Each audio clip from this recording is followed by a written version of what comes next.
Buenas tardes, Dios los bendiga. Un día más Dios nos ha despertado con sus misericordias y hoy vamos a tener este tiempo de oración, aunque todos los días tenemos un grupo de oración, pero este día nos tocó orar aquí en la iglesia. Y mire, quisiera leer una escritura que dice la Biblia ahí en Primera de Juan, capítulo 5, del versículo 14 y 15. Y esta es la confianza que tenemos en Él, que si pedimos alguna cosa conforme a su voluntad, Él nos oye. Y si sabemos que Él nos oye, en cualquier cosa que pidamos, sabemos que tenemos las peticiones que le hayamos hecho.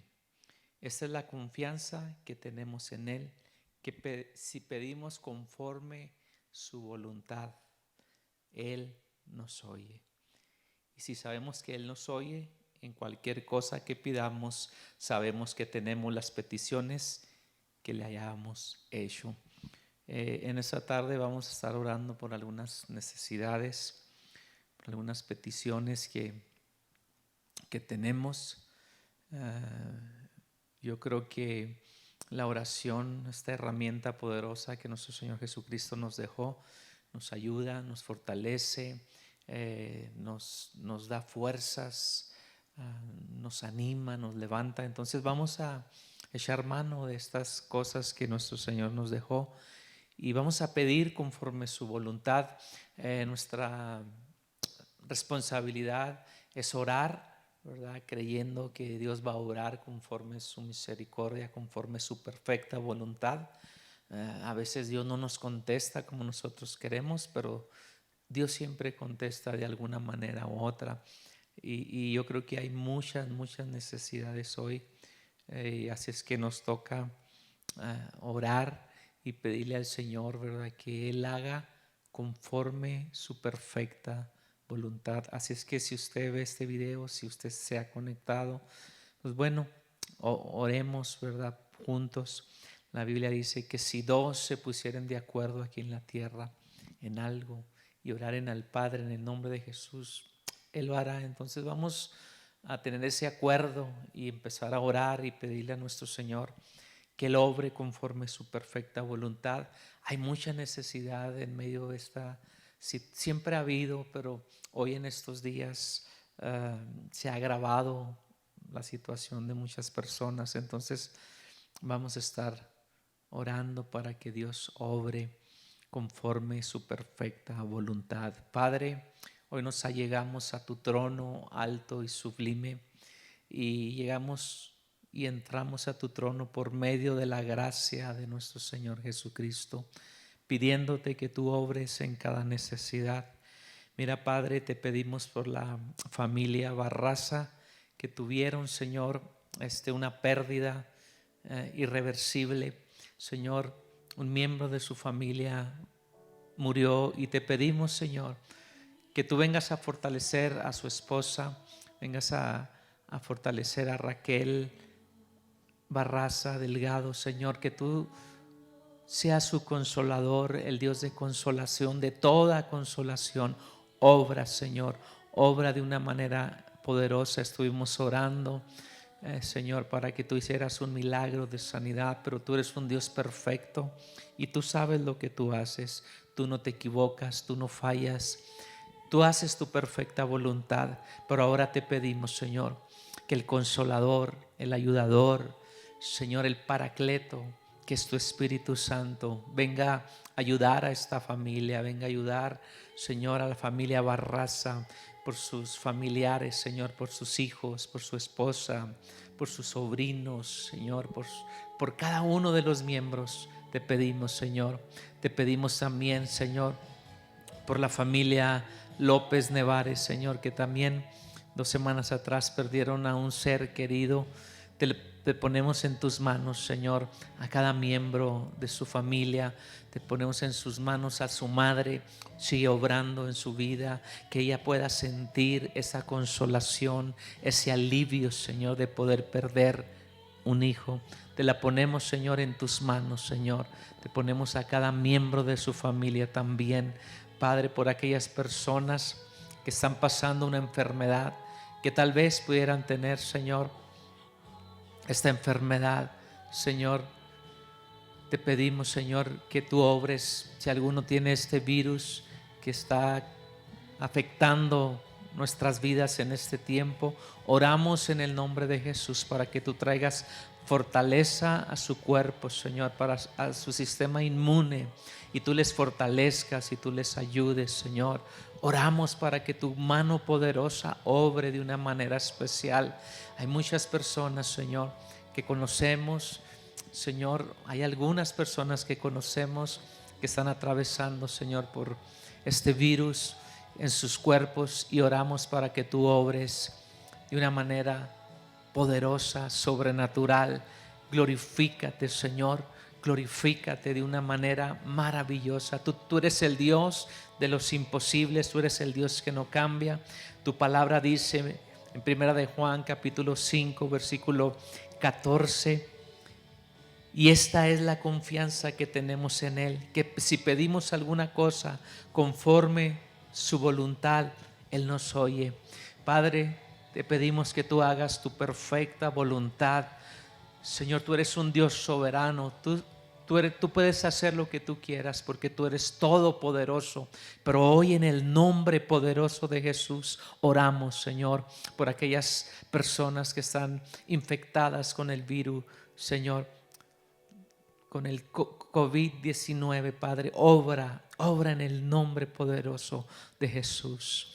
Glorifícate, Señor, por aquellos que están atravesando una situación difícil, por la familia Bravo, Señor, por esta joven que necesita salir de esa adicción. Te pedimos que tú te glorifiques, que tú la hagas caer en sí, que ella pueda entender que solamente, Señor, tú puedes librarla. Tú has venido, Señor, a romper toda cadena, toda atadura. Señor, tú has venido a dar libertad al cautivo. Señor, y tu palabra dice: y conoceréis la verdad, y la verdad os hará libre. Señor, ven a ser libre a todas aquellas personas, familiares, amigos que están luchando con alguna adicción en sus vidas. Poderoso Jesús, tú has venido para deshacer las obras del diablo, es lo que dice tu palabra. Para eso apareció el Hijo de Dios, para deshacer las obras del diablo. Y hoy oramos, Señor, para que tú te glorifiques, para que tú obres, para que tú traigas, Señor, libertad al cautivo, en ese nombre poderoso de Jesús. Padre, te pedimos, Señor, por cada uno, Señor, de aquellos que necesitan salvación. Padre, porque tú eres un Dios que es el mismo ayer, hoy y siempre. Pero también, Señor, sabemos que todavía sigues haciendo milagros, milagros de sanidad, milagros, Señor, de restauración. Pero hay un milagro que el hombre necesita, y es el milagro de la salvación de su alma. Y hoy, Señor, nos unimos, mis hermanos que estamos aquí, ustedes que se están conectando, oramos por salvación, por cada miembro de nuestra familia. Padre, te damos gracias en el nombre poderoso de Jesús, porque tu palabra dice que si pedimos conforme tu voluntad, sabemos que tú nos oyes, sabemos que tú estás atento al clamor, Señor, de tus hijos. Y hoy nos allegamos hasta tu trono alto y sublime, para que tú, Señor, conforme tu grandeza y tu sabiduría y tu omnipotencia, Señor, obre como tú te plazca, como tú quieras, Señor. Hoy hay familiares que han perdido a algún ser querido. Padre, como dijera el apóstol Pablo, por tanto no desmayamos. Antes, aunque nuestro hombre exterior se va desgastando, el interior, no obstante, se renueva día a día. Porque esta leve tribulación momentánea produce en nosotros cada vez un más excelente y eterno peso de gloria. Padre, esas leves tribulaciones no se comparan a lo que tú has preparado para los que te amamos. Señor, aquí estamos. Te amamos porque tú nos amaste primero.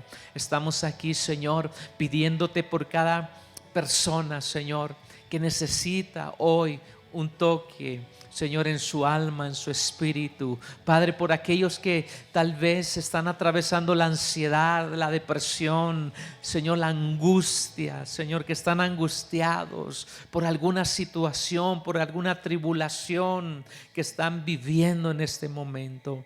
Padre, tu palabra nos enseña, Señor, que no miremos nosotros las cosas que se ven, sino las que no se ven. Pues las cosas que se ven son temporales, pero las que no se ven son eternas. Que nosotros hoy, una vez más, podamos poner nuestra mirada en el autor y consumador de la fe, puesto los ojos en Jesús, el autor y consumador de la fe. Señor, porque nosotros no podemos preocuparnos por lo que nos pasa cada día, porque nuestra confianza, porque esta es la confianza que tenemos en Él, que si pedimos alguna cosa conforme su voluntad, Él nos oye.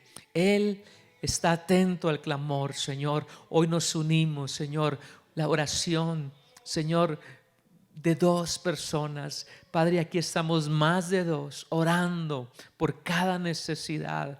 Mis hermanos que están, Señor, y van a ver tal vez este video, tú podrás obrar. Te pedimos también, Señor, por la familia de la pastora Solís, que perdió a su papá. Oramos, Señor, para que tú traigas fortaleza a sus vidas, fortaleza, Señor, a cada miembro de su familia.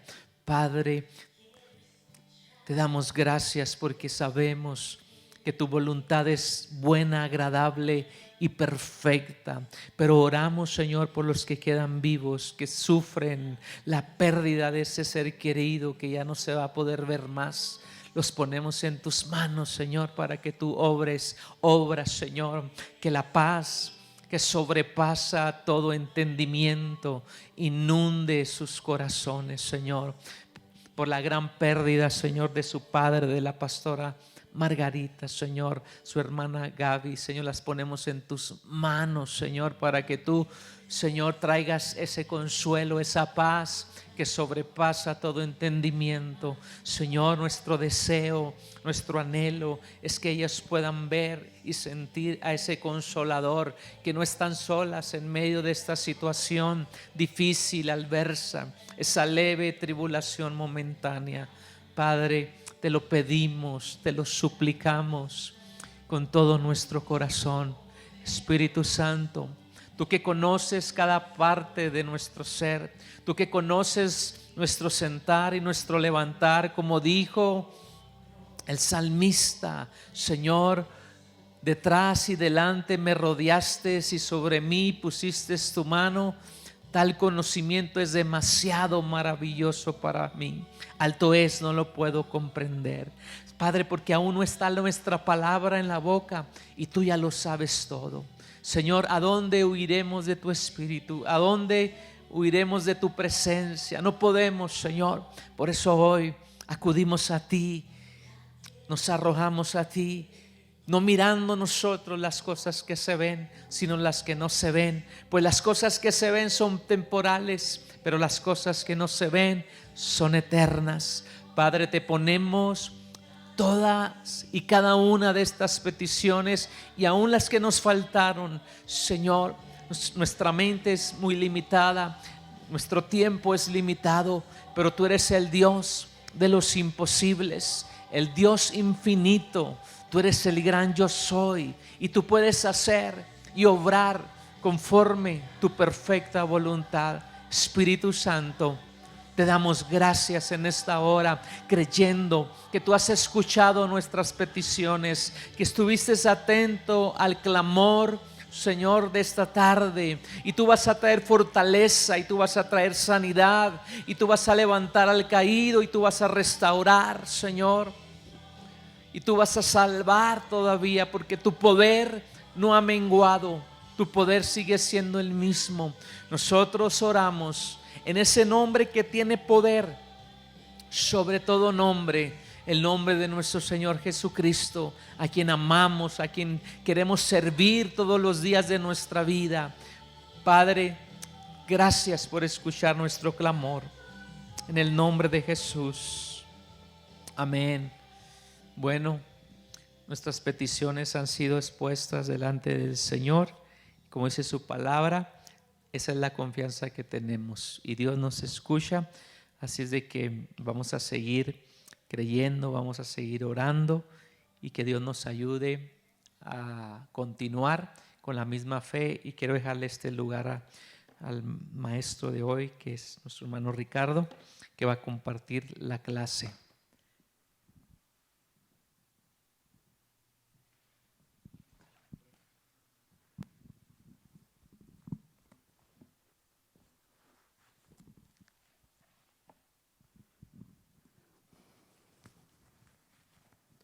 Gloria a Dios. Dios les bendiga, hermanos, en esta tarde. Estamos contentos de estar en la casa de Dios para seguir juntos escudriñando la palabra de Dios. Antes de entrar al tema, quisiera ahondar un poquito más en las preguntas que se hicieron la semana pasada. Lástima que el hermano que hizo la pregunta no lo miro.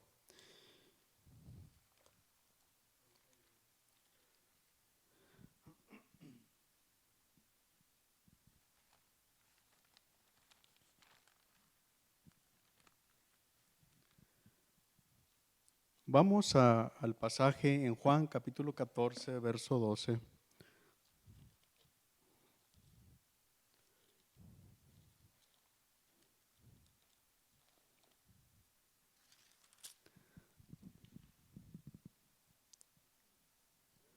Dice la palabra de Dios, Juan 14, 12.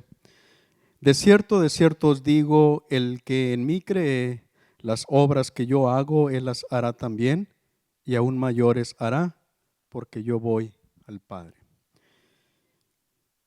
Y la pregunta era si realmente como cristianos vamos a hacer obras mayores que el Señor. Mencionaba la semana pasada que para tener un poquito más de luz quería ir al original griego a ver cómo era la expresión que se utiliza para más grandes. Y cuando fui al griego, hermanos, me doy cuenta que la palabra que se usa es la palabra meizona. Y la palabra meizona es derivado de la palabra mega, y mega significa grande. Entonces, lo que la palabra de Dios dice es: el que tiene fe hará estas mismas obras y aún hará meizona. Entonces, literalmente dice más grandes. Entonces, eso es lo que la palabra de Dios dice. Muy bien. Ahora vamos ya entendiendo o viendo las palabras como este texto está formado. Para poder interpretarlo correctamente necesitamos ir al contexto. Vemos el verso 7 en Juan 14, 7 dice: si me conocieseis, también a mi Padre conocierais, y desde ahora le conocéis y le habéis visto. El verso 9 dice: Jesús le dijo: tanto tiempo hace que estoy con vosotros y no me has visto, no me has conocido, Felipe. El que me ha visto a mí ha visto al Padre. ¿Cómo pues dices tú, muéstranos al Padre?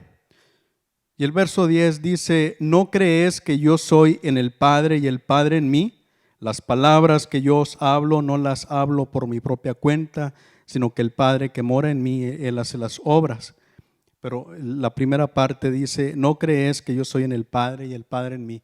Entonces miramos que en el contexto el Señor Jesucristo reclama estar unido al Padre y ser básicamente igual al Padre, reclama ser uno con el Padre. En el verso 11 dice: creedme que yo soy en el Padre y el Padre en mí. De otra manera, creedme por las mismas obras. Entonces Jesús reclama ser uno con el Padre y las obras que Él hace son las obras del Padre. Entonces, ¿Cómo es que el creyente puede hacer obras más grandes? Vamos a ver el verso 10.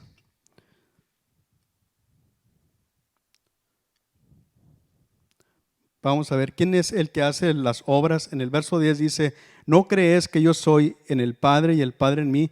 Las palabras que yo os hablo no las hablo por mi propia cuenta, sino que el Padre que mora en mí, Él es el que hace las obras. Entonces, ¿quién es el que hace las obras? Es el Padre. El verso 12 dice: de cierto os digo, el que en mí cree, las obras que yo hago, Él las hará también, y aún mayores hará, porque yo voy al Padre. Entonces ahí miramos que parece ser que el creyente es el que hace las obras, pero si vemos el verso 13 y el 14 dice: y todo lo que pidieres al Padre en mi nombre, lo haré, para que el Padre sea glorificado en el Hijo. Si algo pidieres en mi nombre, yo lo haré. Entonces, al final de cuentas, ¿quién es el que hace las obras en el creyente? El creyente, ¿qué es lo que hace? Realmente el creyente no hace nada. El creyente solamente clama a Dios con fe, y es el Padre y es el Hijo el que hace las obras a través de nosotros. Ahora, ¿por qué habla de obras más grandes? El verso 12 dice: porque yo voy al Padre. Esto nos habla, hermanos, de que el Señor tenía una limitación de tiempo. El tiempo del Señor estaba cerca y el tiempo del Señor iba a concluir, pero en realidad la obra que Cristo comenzó ahora continúa en los creyentes. Entonces todo aquel que cree en Él tiene que continuar adelante haciendo las obras que Cristo comenzó a hacer. ¿De qué manera? Ahí mismo Juan 14, del 16 en adelante dice: y yo rogaré al Padre y os dará otro consolador para que esté con vosotros para siempre, el Espíritu de verdad, al cual el mundo no puede recibir porque no le ve ni le conoce, pero vosotros le conocéis porque mora con vosotros y estará en vosotros. ¿Cómo es que el creyente tiene ese poder? Pues es el Espíritu Santo el que mora en nosotros. El Espíritu Santo está en nosotros, nosotros oramos al Padre y entonces Jesús mismo es el que hace las obras. Juan 16, del 7 en adelante,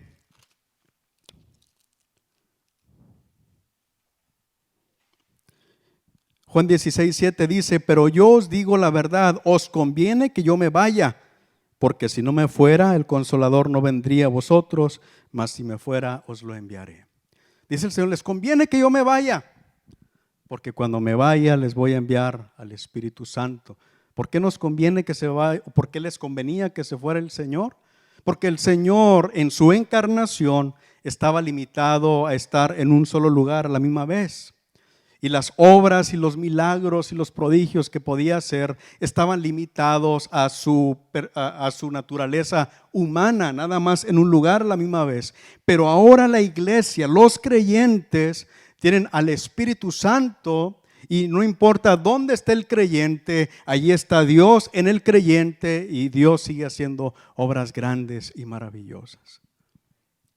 Entonces, realmente no hay lugar para pensar de que el creyente en alguna forma es comparable con Cristo y que hace obras más grandes. No, porque el que hace las obras es Dios mismo, es el Señor Jesucristo. Él es el que hace a través de la iglesia todas estas cosas.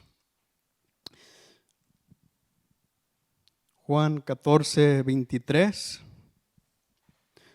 Dice: respondió Jesús y le dijo: el que me ama, mi palabra guardará, y mi Padre le amará, y vendremos a él y haremos morada con él. Entonces, sí, va a venir el Padre y va a venir el Hijo y van a venir y van a morar en el creyente. ¿Si hacen qué? ¿Sí qué? Si guarda mis palabras. Y últimamente, hermanos, conforme he estado estudiando la palabra de Dios en diferentes temas, en diferentes asuntos, me doy cuenta que para toda bendición que proviene de Dios es importante la obediencia. ¿Y qué significa obediencia? Sometimiento a Él, reconocerlo a Él. Él es el Rey, Él es Dios, y nosotros como creyentes decimos que aceptamos a Jesús como nuestro, ¿qué? Salvador. ¿Y qué más? Nuestro Señor. ¿Qué significa Señor? Que Él es el dueño, que Él es el Rey, que Él es el que gobierna y nosotros nos debemos de someter a Él. Entonces no hay en ninguna forma lugar para pensar que el creyente es en ninguna manera comparable con Cristo Jesús. Y yo sé que hay personas que enseñan ese tipo de cosas, pero realmente no, ese tipo de enseñanza nada tiene que ver con las Escrituras. Hay otra cosa que estaba recordando la semana pasada cuando salimos de aquí, y es que los judíos, hermanos, cuando quieren enfatizar una cosa, para enfatizar la grandeza o la importancia de una realidad, usan lo que se llama una hipérbole. Hipérbole significa exageración, aumentar las cosas. Por ejemplo, allá en el Antiguo Testamento, cuando Moisés iba a entrar a la tierra prometida con el pueblo de Israel, manda unos espías a reconocer la tierra para ver si verdaderamente la tierra era buena, si el fruto era bueno, y ver qué tan descubierta estaba la tierra o qué tan fácil iba a ser doblegar a los pueblos que habitaban aquella tierra. Resulta que cuando aquellos hombres regresan, le dicen a Moisés, Moisés, verdaderamente la tierra es buena. Dice, pero sus habitantes son gigantes. Son tan gigantes que nosotros parecíamos langostas delante de ellos. Y una langosta, hermano, es un animalito muy pequeño. Entonces, para que realmente aquellos hombres hubieran parecido langostas delante de aquellos gigantes, aquellos hombres deberían de haber medido alrededor de 100 pies de alto, por lo menos. Entonces, ¿estaban mintiendo? No. Simplemente estaban enfatizando que eran gente mucho más grande que ellos. Entonces, en la palabra de Dios vamos a encontrar algunas hipérboles que en ninguna manera falta, no es algo que falta a la verdad, sino simplemente es una forma de expresarse. Entonces, aquí cuando el Señor dice, y obras aún más grandes, realmente está enfatizando la grandeza y la cantidad de obras que van a ser hechas a través de aquellos que creen en el Señor. El pastor, ¿tiene algún comentario? Va el micrófono, pastor. Aquí en Juan 21:25, añadiendo a lo que estaba diciendo, dice, y hay también otras muchas cosas que hizo Jesús, las cuales si se escribiesen una por una, pienso que ni aún en el mundo cabrían los libros que se habrían de escribir. Amén. Amén. O sea, exageraban, ¿verdad? Pero para decir que había muchas otras cosas que el Señor había hecho que no pudieron escribirlas.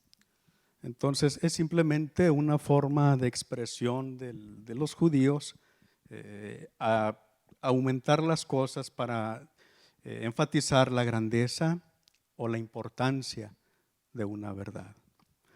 Muy bien. La semana pasada también me acercaron un papelito con una cita bíblica.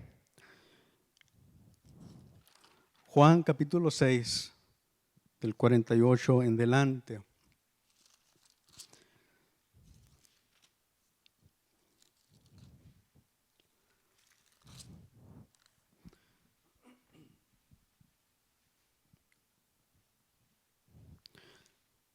Dice la palabra de Dios, Juan 6:48, yo soy el pan de vida. Vuestros padres comieron el maná en el desierto y murieron.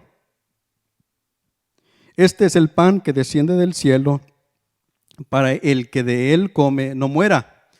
Yo soy el pan vivo que descendió del cielo. Si alguno comiere de este pan, vivirá para siempre. Y el pan que yo os daré es mi carne, la cual yo daré por la vida del mundo. Entonces los judíos contendían entre sí diciendo: ¿cómo puede éste darnos a comer su carne? Jesús les dijo: de cierto os digo, si no coméis la carne del Hijo del Hombre y bebéis su sangre, no tenéis vida en vosotros. El que come mi carne y bebe mi sangre tiene vida eterna, y yo le resucitaré en el día postrero. Porque mi carne es verdadera comida y mi sangre es verdadera bebida. El que come mi carne y bebe mi sangre en mí permanece y yo en él.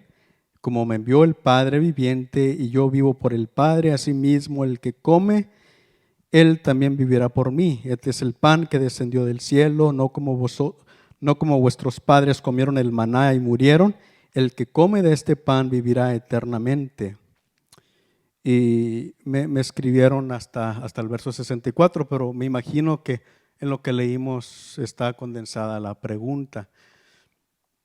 Y me imagino que la pregunta es, ¿qué significa que Jesús es el pan que descendió del cielo, y a qué se refiere cuando dice que debemos de comer su carne? Si la persona que está aquí, si la persona que hizo la pregunta está aquí, y si me equivoco, si es lo que quiere saber, hermana. Sí. Hermanos, quiero recordarles que cuando tengan pregunta o comentario, si levantan la mano y va a haber un micrófono, porque nos están mirando por computadora algunas personas y necesitamos que se escuchen la pregunta. ¿Quiere repetir lo que comentaba, hermana? Por favor. Me refiero a qué se refiere, porque por ejemplo yo vengo a la Iglesia Católica y sé que lo más grande que hay en la iglesia es la Santa Eucaristía, y es lo que a mí me confunde. Amén. Sí.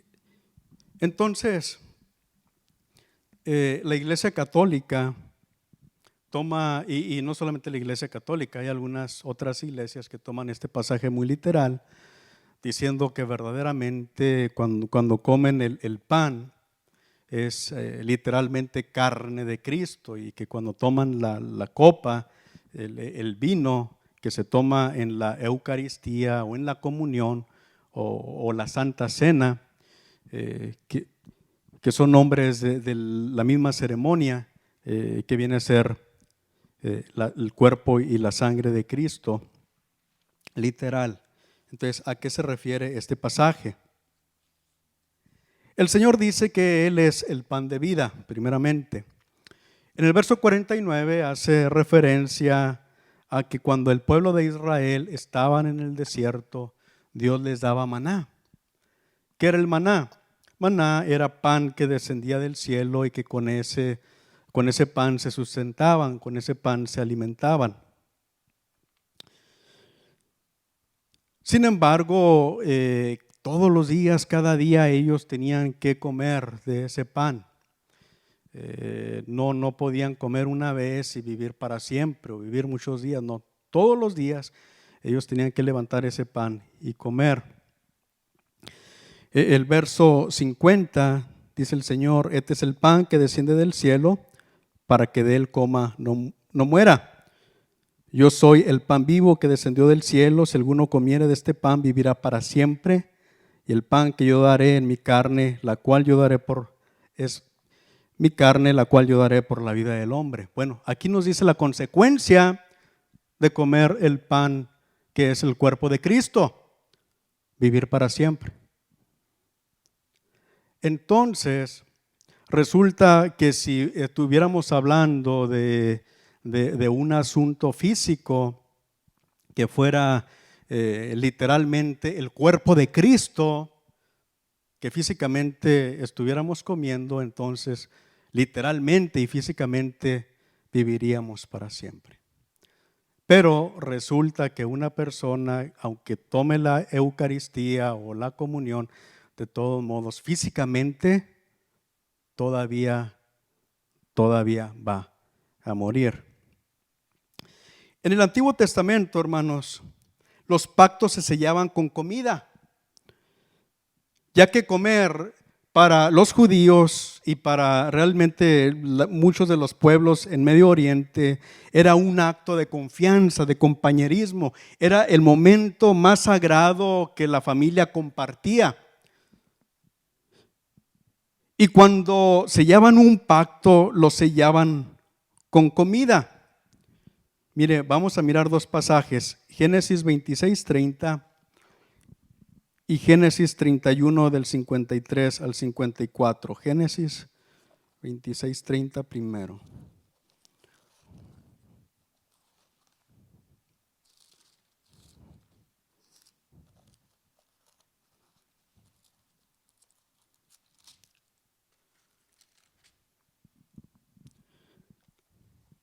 Entonces él les hizo banquete y comieron y bebieron. Había pleito entre Isaac y el rey de los filisteos, que era Abimelec. Había pleito, pero un día hicieron un pacto, hicieron un tratado de paz y así es como lo sellaron. Isaac les hizo de comer y se sentaron y comieron. Cuando dos personas hacían un pacto, se sentaban y comían juntos, eso significa comunión, estamos en comunión. Y entonces ese pacto era válido, ese pacto tenía validez. En Génesis 31 del 53 al 54 encontramos un pasaje similar.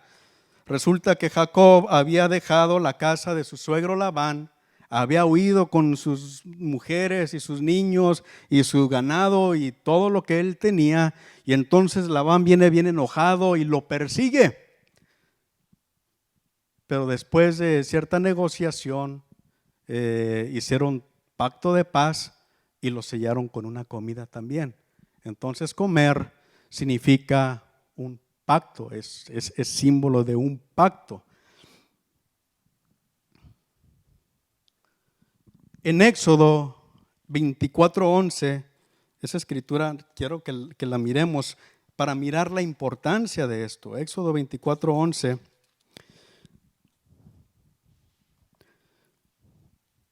Mire, voy a leer desde el verso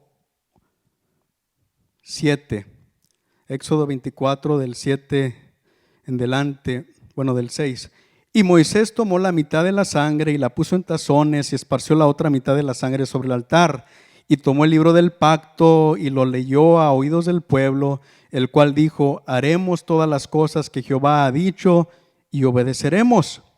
Entonces Moisés tomó la sangre y roció sobre el pueblo y dijo: he aquí la sangre del pacto que Jehová ha hecho con vosotros sobre estas cosas. Mire, y subieron Moisés y Aarón, Nadab y Abiú y 70 de los ancianos de Israel, y vieron al Dios de Israel, y había debajo de sus pies como un embaldosado de zafiro semejante al cielo cuando está sereno. Mas no extendió su mano sobre los príncipes de los hijos de Israel, y vieron a Dios, y comieron y bebieron. ¿Qué es lo que acontece aquí? Dios está haciendo un pacto con el pueblo de Israel. Es cuando llegaron al monte Sinaí y Dios les da el pacto de la ley, lo que tenemos en el Antiguo Testamento.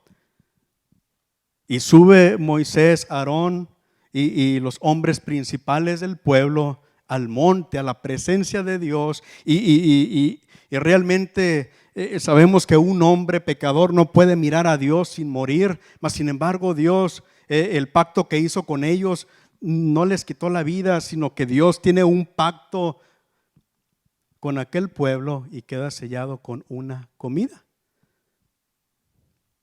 La palabra pan no solamente es pan, significa comida.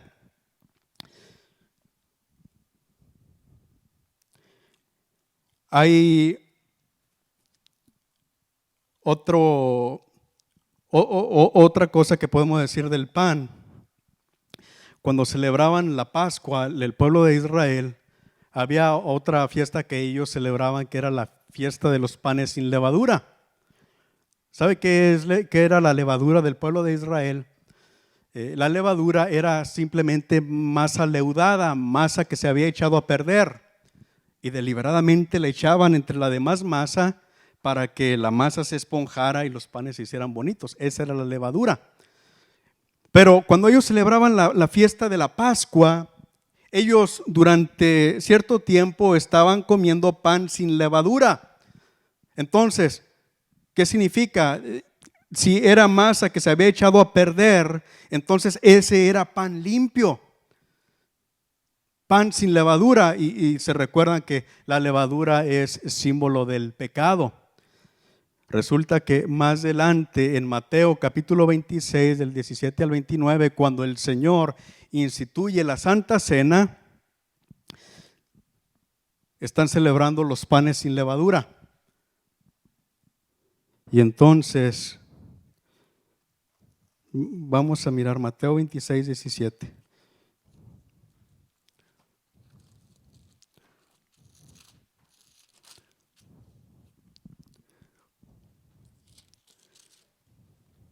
Porque es importante y no quiero platicarles, quiero que lo miren en la palabra de Dios.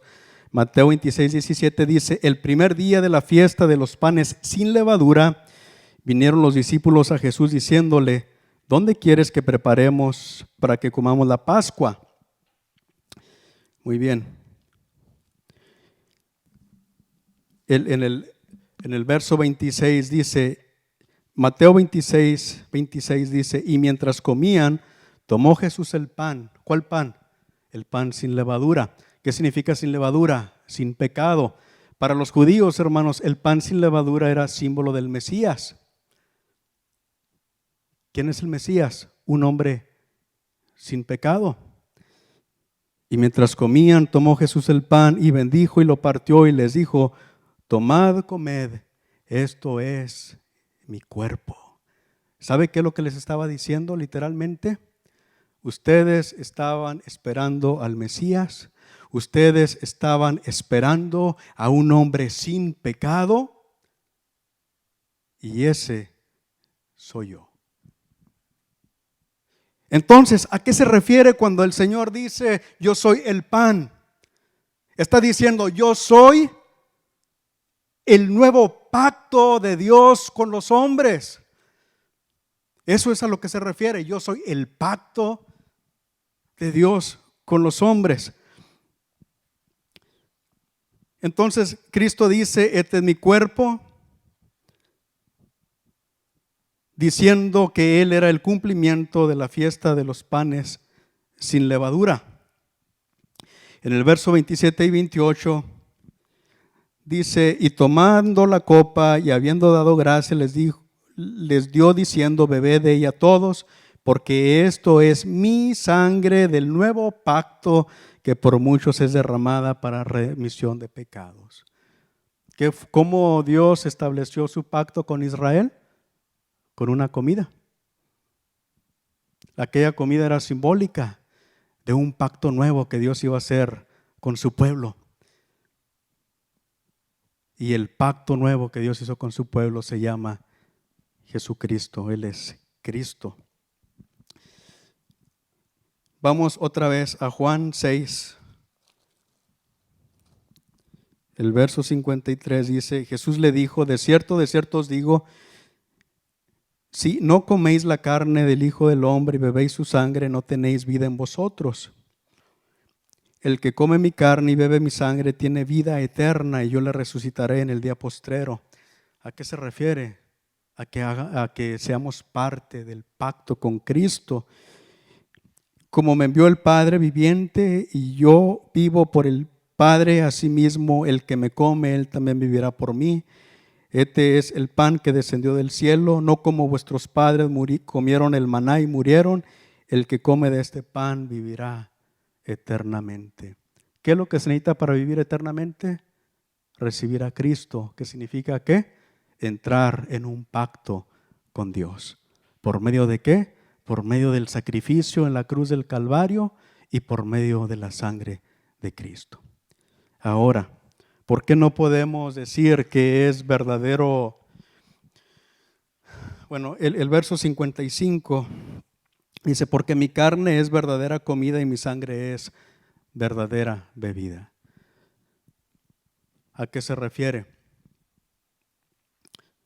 Él es el cumplimiento de los símbolos del Antiguo Testamento. En el Antiguo Testamento encontramos los panes sin levadura y encontramos algunos símbolos, y hemos dicho que aquellos símbolos, el cumplimiento es Cristo Jesús. Si fuera algo físico, el hambre física terminaría para siempre. Pero resulta que cuando tenemos a Cristo, el hambre física no termina para siempre. Lo que termina para siempre es el hambre espiritual. Cristo viene a saciar el hambre espiritual de la persona para siempre. Entonces, este texto tiene una interpretación espiritual. No existe en la palabra de Dios ningún pasaje que defienda la antrofagia, que es el canibalismo o comer carne humana. En ninguna parte se menciona algo así en la palabra de Dios, y sería algo muy grave de decir que como creyentes estamos comiendo literalmente carne de Cristo. ¿A cuánto le gustaría comer la carne del Salvador? Entonces, estos son cosas que no son aceptados en la Biblia. En el Antiguo y en el Nuevo Testamento se prohíbe incluso tomar sangre, comer un animal con su sangre se prohíbe tanto en el tiempo de la ley como en el tiempo de la gracia. ¿Y cómo podemos decir ahora que vamos a tomar literalmente la sangre de Cristo? Es completamente algo antibíblico. Entonces tenemos que, al mirar los efectos, se refiere a algo que es espiritual. ¿Sí? En el Antiguo Testamento, ¿cómo se hacía un pacto? Con comida. Y en el Nuevo Testamento, ¿cómo se hace el pacto? Con Cristo Jesús. Él es el pan que descendió del cielo para satisfacer la necesidad básica del hombre.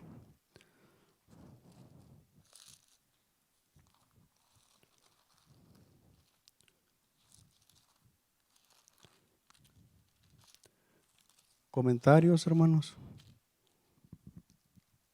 Pastor, ¿tiene comentario?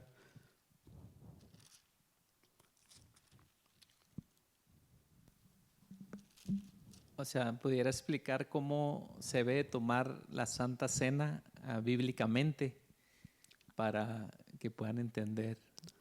Porque nosotros también tomamos la Santa Cena, como nos lo dejó escrito en nuestro Señor Jesucristo, pero si lo puede explicar, por favor. Entonces vamos a 1 Corintios capítulo 11, que es el pasaje que normalmente usamos más cuando tomamos la Santa Cena.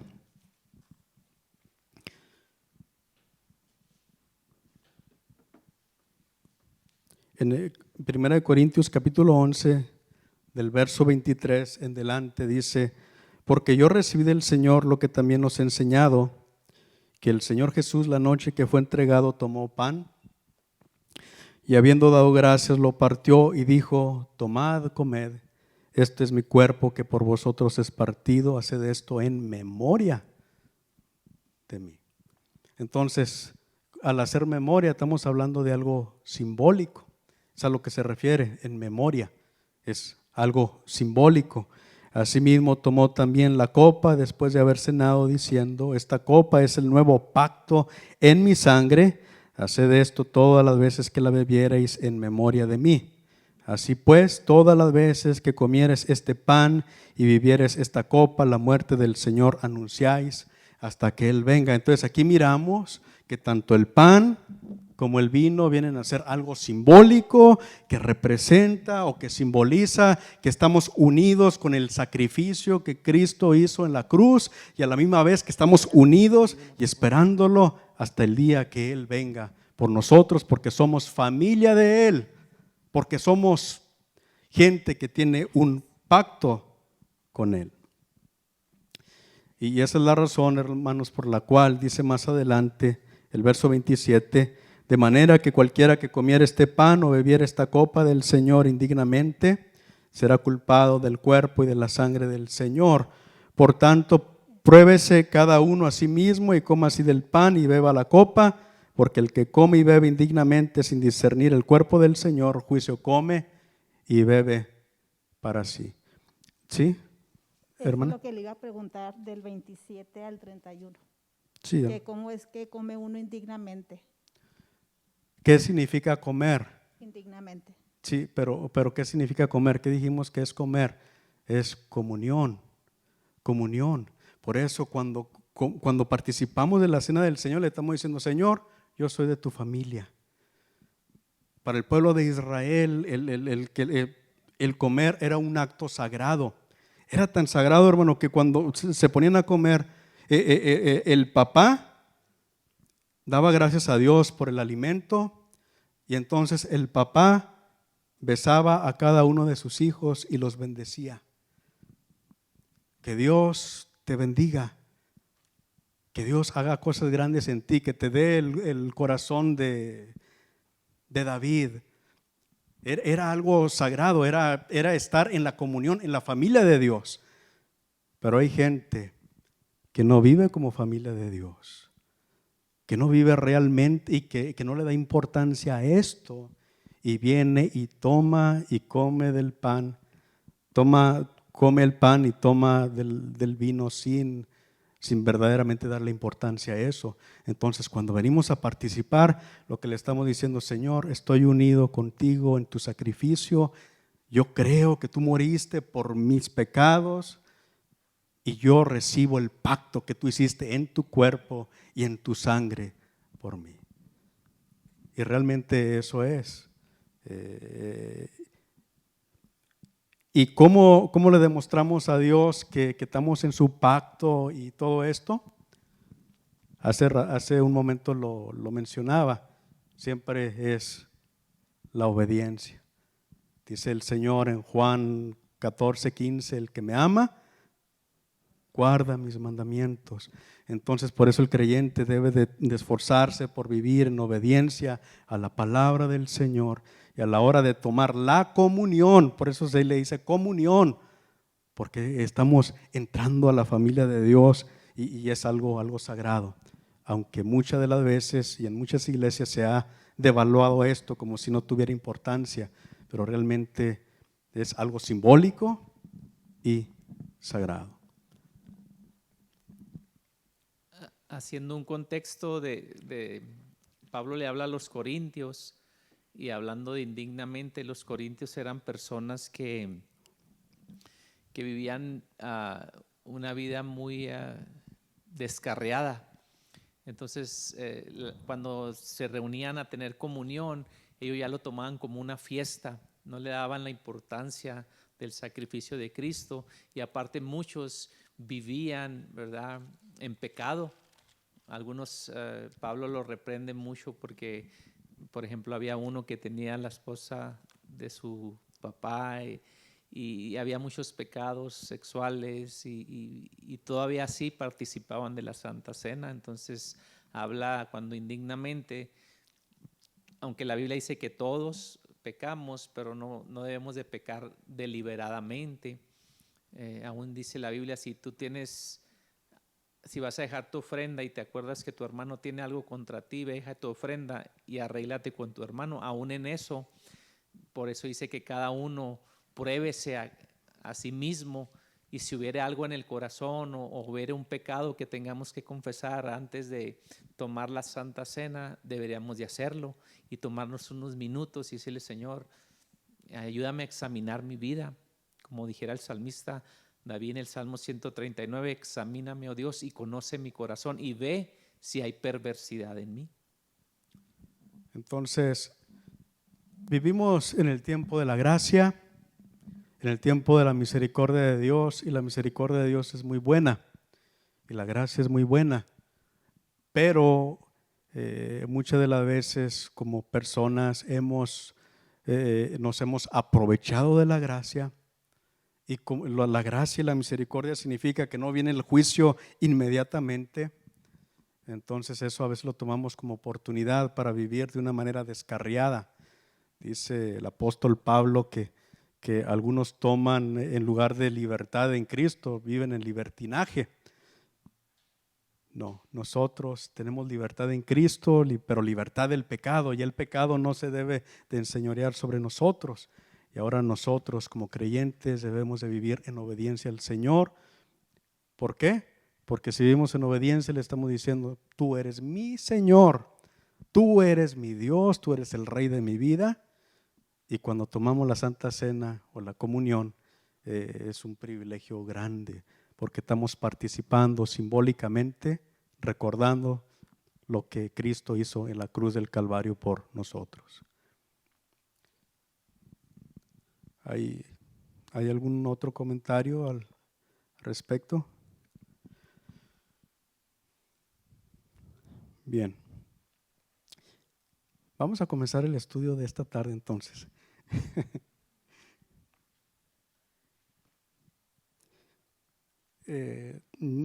Vamos a ver qué tanto podemos hablar en unos cuantos minutos.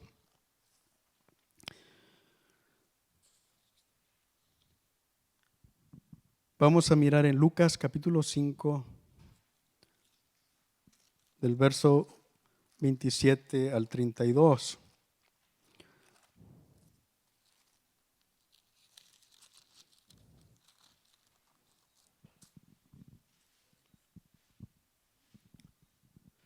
Cuando el Señor dice: yo soy el pan verdadero, es porque todo lo que había venido antes de Él era simbólico. Él es el cumplimiento de lo que se había enseñado antes. Bien, Lucas capítulo 5, verso 27 en delante dice: después de estas cosas salió y vio a un publicano llamado Leví sentado al banco de los tributos públicos y le dijo: sígueme. Y dejándolo todo, se levantó y le siguió. Este Leví, hermanos, es Mateo también. Miramos que algunos de los apóstoles tenían dos nombres, o en diferentes pasajes se les refiere con un nombre distinto. Mateo y Leví es el mismo apóstol. Y este apóstol, antes de ser apóstol, era publicano. ¿Qué era publicano? ¿Qué es un publicano? Dijimos que era un cobrador de impuestos. Entonces ellos trabajaban para Roma y el pueblo de Israel estaba sometido por Roma. Entonces por esa razón el pueblo veía a los publicanos como traidores. Y aparte de todo, como los publicanos le cobraban impuesto, recogían el impuesto, en parte su salario consistía en agregar un porcentaje más, en agregarle un poquito más a lo que le cobraban al pueblo. Entonces los publicanos eran considerados traidores y a la misma vez ladrones. Entonces eran protegidos por Roma, trabajaban por Roma, pero el pueblo de Israel no los quería. Mas sin embargo, el Señor, cuando pasa por donde está Mateo, no lo discrimina, sino que le dice: sígueme. Y dejando todo, se levantó y le siguió. Tomó la decisión correcta, tuvo la oportunidad de su vida y la aprovechó. Dejó todo. Los maestros, los rabíes, los rabinos en ese tiempo, hermanos, la forma como enseñaban a la gente era conviviendo con ellos, viviendo con ellos. Nosotros en nuestro tiempo venimos a la iglesia y el pastor nos predica o se nos da una clase y es un estudio o una predicación, pero nada más. En ese tiempo el rabí, cuando sus discípulos vivían con él y aprendían no solamente de lo que el rabino hablaba, de lo que enseñaba, no, sino que por medio de la convivencia, por medio de vivir con él y ver cómo habla, cómo se comporta, qué hace, era la forma como los discípulos aprendían de los rabinos. Por eso es que cuando le dice: sígueme, significa que tenía que dejarlo todo y seguirlo y ir con él hasta donde él fuera. Y de alguna manera, hermano, eso es lo que el Señor pide de nosotros. ¿Qué es lo que tenemos que hacer como iglesia? Hacer discípulos a todas las naciones.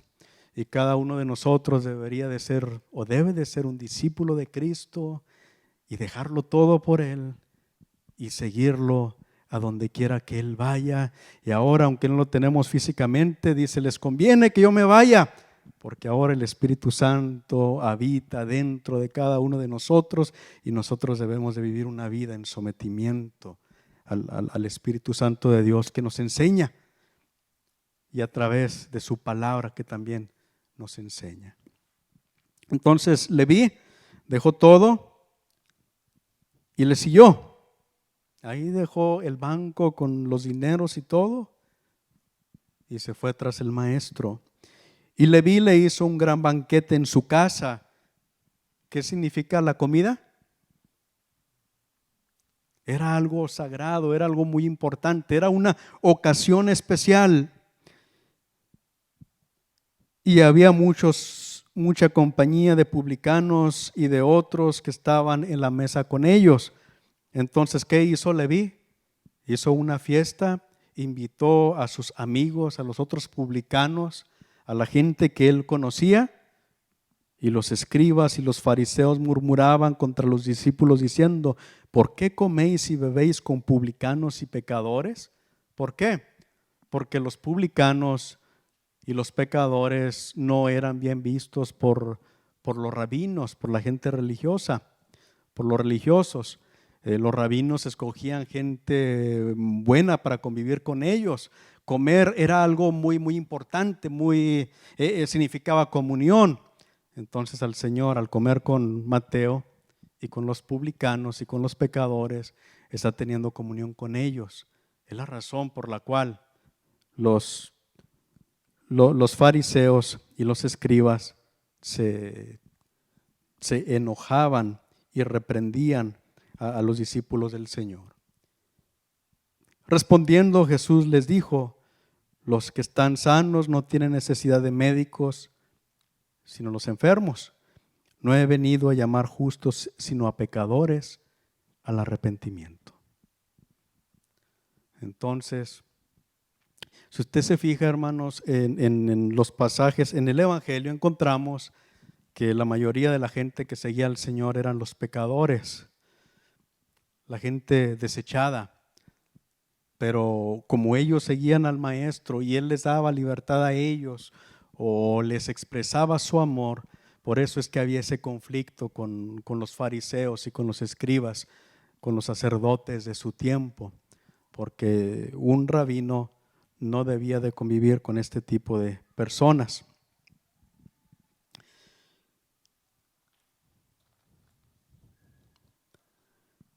Muy bien. Su respuesta muestra su misericordia hacia el necesitado. Así de la misma manera el Señor tuvo misericordia de nosotros. Éramos pecadores. Ahora somos justificados por la sangre de Cristo. Antes estábamos muertos en nuestros delitos y pecados, pero ahora por medio de la sangre de Cristo hemos sido justificados y ahora podemos acercarnos confiadamente a la presencia de Dios. Lucas 5, del 33 al 39, a ver si terminamos esta porción. Entonces ellos le dijeron, ¿por qué los discípulos de Juan ayunan muchas veces y hacen oraciones y asimismo los de los fariseos, pero los tuyos comen y beben? El ayuno, hermanos, el pueblo de Israel tenía varias fiestas solemnes. Había una fiesta que o no eran necesariamente fiestas. Nosotros decimos que eran fiestas, pero eran conmemoraciones, eran celebraciones que ellos hacían, como era la Pascua, los panes sin levadura. Había una fiesta también que se llamaba la fiesta de la expiación. Y era una fiesta donde el pueblo reconocía su pecado. Y era el tiempo cuando el sumo sacerdote mataba un cordero y con la sangre entraba a oficiar en el lugar santísimo, en el lugar más santo del templo, una vez al año. Y el pueblo de Israel, todos tenían que ayunar. en una forma de humillarse, de humillación delante de Dios. Pero los fariseos, ellos ayunaban 2 veces por semana. Se iban más allá de la ley, ellos ayunaban 2 veces por semana. Los discípulos de Juan el Bautista también ayunaban en una forma de humillación delante de Dios, de buscar la misericordia de Dios. Pero los discípulos del Señor no ayunaban. Entonces los fariseos le dicen, ¿por qué nosotros ayunamos y la gente de Juan el Bautista ayuna, pero ustedes, tus discípulos, le dicen a Jesús, tus discípulos no ayunan? Él les dijo, ¿podéis acaso hacer que los que están de bodas ayunen entre tanto que el esposo está con ellos? Las bodas, como se hacían, el esposo y la esposa estaban en fiesta y la boda era una fiesta de 7 días. Muchos días. ¿Y iba alguien a estar en la boda ayunando? No, el Señor está diciendo, ellos habían estado esperando al Mesías. Ellos habían estado esperando este tiempo. No es el tiempo de ayunar, es el tiempo de celebración, de alegría. Entonces, ¿es malo ayunar, hermanos? Sí. Dice, mas vendrán días cuando el esposo les será quitado y entonces en aquellos días ayunarán. ¿Para qué es el ayuno? El ayuno es para humillarnos delante de Dios, para buscar la guianza de Dios en alguna situación. Cuando estamos pasando alguna aflicción, podemos ayunarnos delante de Dios. Es decirle al Señor, aquí está mi cuerpo, tú eres más importante que mi alimento, que todas las cosas, y ofrecer nuestro cuerpo delante de Dios en sacrificio. Les dijo también una parábola. Bueno, vamos a eso más adelante.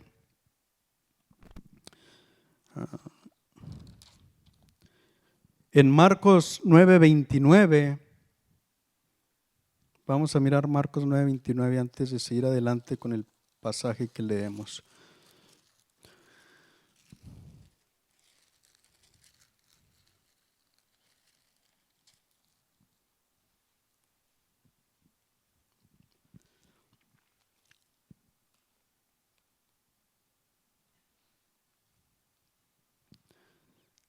El verso 29, Marcos 9:29 dice, y les dijo, este género con nada puede salir, sino con oración y ayuno.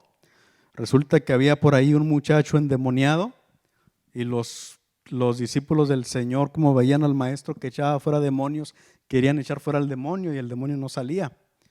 Y vino el Señor y echó fuera el demonio y los reprendió porque no habían podido por la forma de actuar de ellos.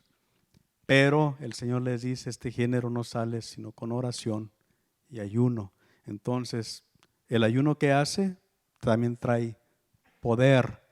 ¿Por qué poder? Pues simplemente nos acerca más a Dios, nos acerca a la presencia de Dios. Y entre más tengamos de Dios, Dios puede hacer más cosas a través de nosotros.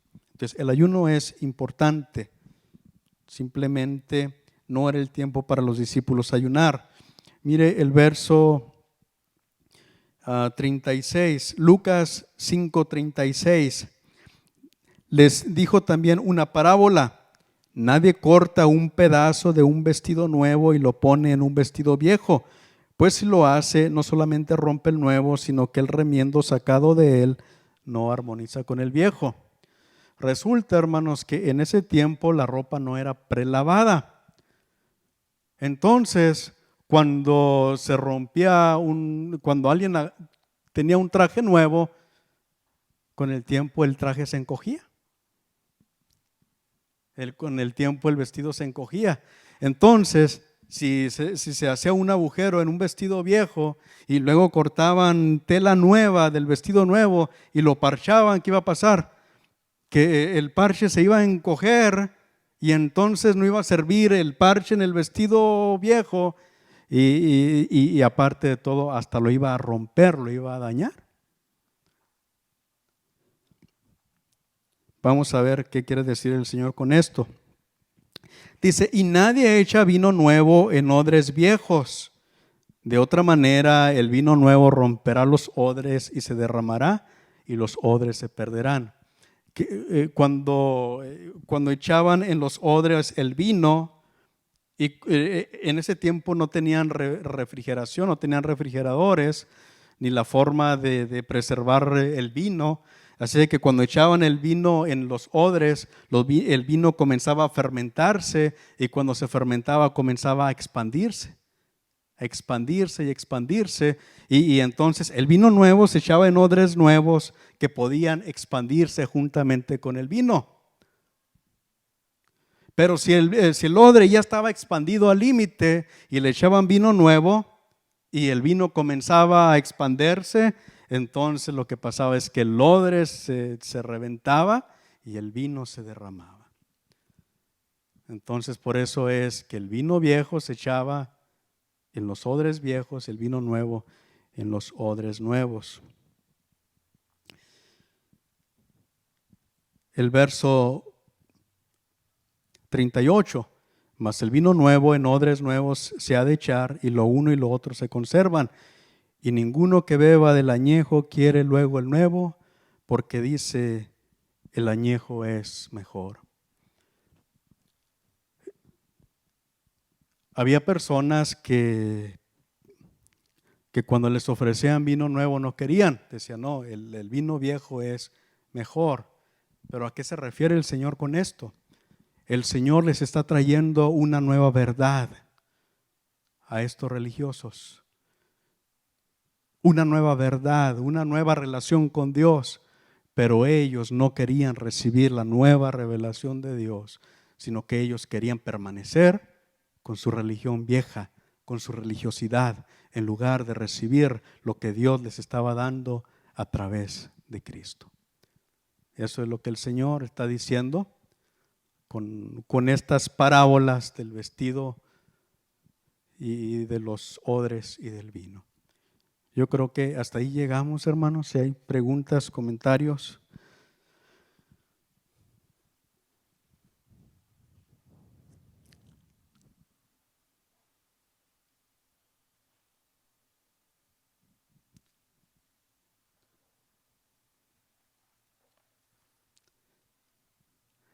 Ahora no me van a dejar tarea para la semana que entra.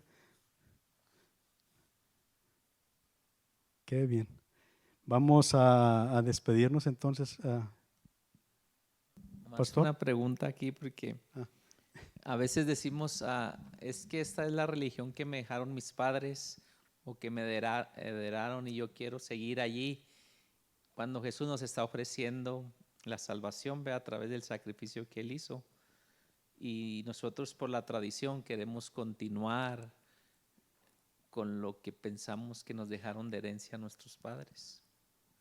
La palabra religión, hermanos, viene de la misma raíz que la palabra liga. La religión lo que hace es lo que el hombre hace para tratar de ligarse con Dios, de unirse con Dios. Eso es lo que significa religión. Pero realmente había un religioso que vino delante del Señor, Juan capítulo 3, era Nicodemo, y luego viene con palabras religiosas y le dice, Señor, dice, Rabí, sabemos que has venido de Dios porque nadie puede hacer las obras que tú haces si no estuviera Dios con él. Palabras religiosas, con toda su religiosidad. Y el Señor le dice, de cierto te digo que si no naces de nuevo, no puedes entrar en el reino de Dios. Pero ¿cómo es esto? ¿Cómo puede ser esto? Y le dice el Señor, porque de tal manera amó Dios al mundo que ha dado a su Hijo unigénito para que todo aquel que en Él cree no se pierda, mas tenga vida eterna. ¿Qué quiere decir? No es lo que el hombre religioso le pueda ofrecer a Dios. La única manera de acercarse a Dios es aceptar el regalo que Dios nos dio. Esa es la única manera que nosotros podemos acercarnos a Dios. Recibir a Cristo y a través de Cristo tener vida eterna. La religión nos salva. La religiosidad nos salva. Y los judíos guardaban su religión. En nuestro tiempo hay gente que guarda la religión nos salva. Lo que salva es una relación personal con el Cristo Salvador, con el pan de vida que descendió del cielo. Amén.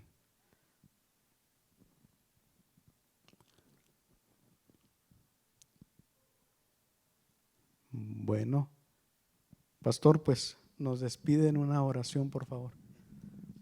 Padre, te damos gracias por tu palabra, gracias por permitirnos aprender, Señor, porque cada día aprendemos más y más de ti, Señor. Sigue abriendo nuestra mente, nuestro corazón para recibir lo que tú tienes para nosotros. Ven a disipar toda duda, que tu palabra sea una lámpara, sea una luz a nuestro caminar diario, Padre. Te damos gracias por esta noche. Bendice a mis hermanos, bendice a las personas que hoy estamos aquí, los que nos van a ver a través de las redes sociales, que puedan aprender también ellos, Padre. Y te damos muchas gracias por cuidarnos y guardarnos. Sigue dando sabiduría a nuestro hermano Ricardo, porque queremos seguir aprendiendo. Te lo pedimos todo esto en ese nombre que tiene poder sobre todo nombre, el nombre de nuestro Señor Jesucristo. Amén. Gracias. Dios los bendiga, hermanos.